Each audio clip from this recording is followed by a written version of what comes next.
আমরা বিগত 6 মাস দেখতে পাচ্ছি কিছু রাজনৈতিক দল তারা ফ্যাসিবাদের বিচারের দাবিতে সরব না থেকে বাস স্ট্যান্ড, টেম্পো স্ট্যান্ড, চাঁদাবাজি, ছিনতাই, আন্তঃকন্দলের মতো কার্যক্রমের মধ্যে জড়িয়ে পড়েছে। জাতির মধ্যে ঐক্যের বদলে তারা ফাটল ধরানোর চেষ্টা করছে। আমরা এ জাতিকে ঐক্যবদ্ধভাবে সুন্দর একটি বাংলাদেশ বিনির্মাণ করার জন্য আহ্বান জানাচ্ছি। রাজনৈতিক নেতাদের যদি সুযুক্তি উদয় না হয় তাহলে আরেকটি গণঅভ্যুত্থানের জন্য প্রস্তুতি নাও। জুলাই গণঅভ্যুত্থান পরবর্তী 6 মাস পেরিয়ে গেলে আমরা এদেশে যারা বাংলাদেশের মানচিত্রকে কলুষিত করেছে, এদেশে বাকশাল কায়েম করে তৎপরবর্তী এদেশকে একটি ভঙ্গুর দেশে পরিণত করার নীল নকশা করেছিল, সর্বশেষ জুলাই গণঅভ্যুত্থানের কালীন সময়ে যাদের হাতে নির্বিচারে সাধারণ ছাত্র জনতা নিহত হয়েছে, এই পতিত ফ্যাসিস্ট স্বৈরাচার আজ পর্যন্ত 6 মাসের মধ্যে আমরা তাদের বিচার নিশ্চিত করতে দেখি নাই। আমরা কাল বিলম্ব দেখছি। আমরা হুঁশিয়ার করে দিতে চাই, অনতি বিলম্বে এই ফ্যাসিবাদের বিচার এই বাংলার মাটিতে কার্যকর করেই পরবর্তী কোন নির্বাচনের দিকে সরকারকে যেতে হবে।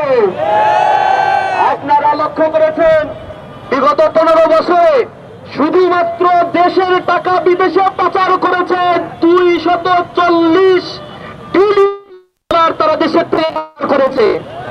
কত টাকা যে তারা লুটপাট করেছে, লুণ্ঠন করেছে তার কোনো হদিস নাই।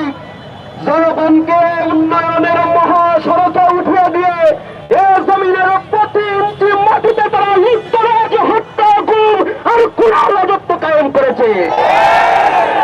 এ দোষরদের বিচার আমরা অনতিবিলম্বে দাবি করছি।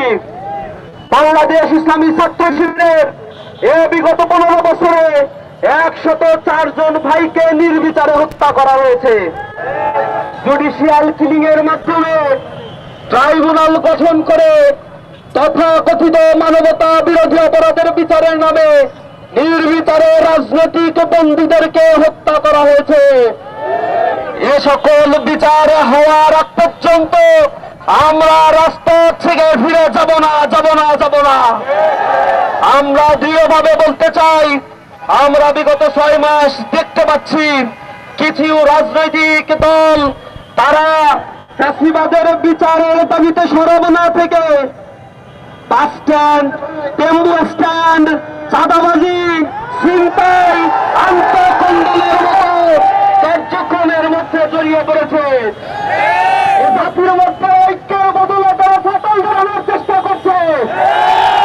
আমরা এ জাতিকে ঐক্যবদ্ধভাবে সুন্দর একটি বাংলাদেশ বিনির্মাণ করার জন্য আহ্বান জানাচ্ছি। রাজনৈতিক নেতাদের যদি সুযুক্তি উদয় না হয় তাহলে আরেকটি গণঅভ্যুত্থানের জন্য প্রস্তুতি নাও। আমরা বলতে চাই, এদেশ আমার, এদেশের স্বাধীনতার সার্বভৌমত্বের দ্বন্দ্ব প্রহরী হিসেবে ইসলামী ছাত্র শিবির স্বাধীনতা উত্তর ছাত্র জনতাকে নিয়ে গঠনমূলক কার্যক্রম আর অন্যায়ের প্রতিবাদ করে যাচ্ছে। সরকারকে আহ্বান জানাই, আপনারা সময় ক্ষেপণ করবেন না। আপনাদেরকে এখানে বসানো হয়েছে এ ছাত্র জনতার গণহত্যার বিচার নিশ্চিত করার জন্য। আমরা দেখেছি এখনো পর্যন্ত যারা আহত, পঙ্গুত্ব বরণ করেছে, তাদের চিকিৎসা সেবা এখনো নিশ্চিত করা হয় নাই। আমরা আহাজারি শুনতে পাচ্ছি মায়েদের, যাদের থেকে আমরা দেখতে পাচ্ছি যে তারা অর্থের কারণে কান্নাকাটি করছে। সন্তান মারা গিয়েছে, তাদের প্রতিশ্রুতি দেওয়া হয়েছিল, কিন্তু প্রতিশ্রুতি দেওয়া অর্থ তারা এখনো পর্যন্ত হাতে শহীদ পরিবারের দায় দায়িত্ব নেওয়ার কথা ছিল, কিন্তু আমরা লক্ষ্য করছি এক্ষেত্রে গরিমসি তারা করছে। আমরা স্পষ্টভাবে বলতে চাই, বাংলা জমিনকে সুন্দরভাবে সাজিয়ে তোলার জন্য, নির্মূল করার জন্য ছাত্র জনতা গণ আন্দোলন করে তুলবে ইনশাআল্লাহ।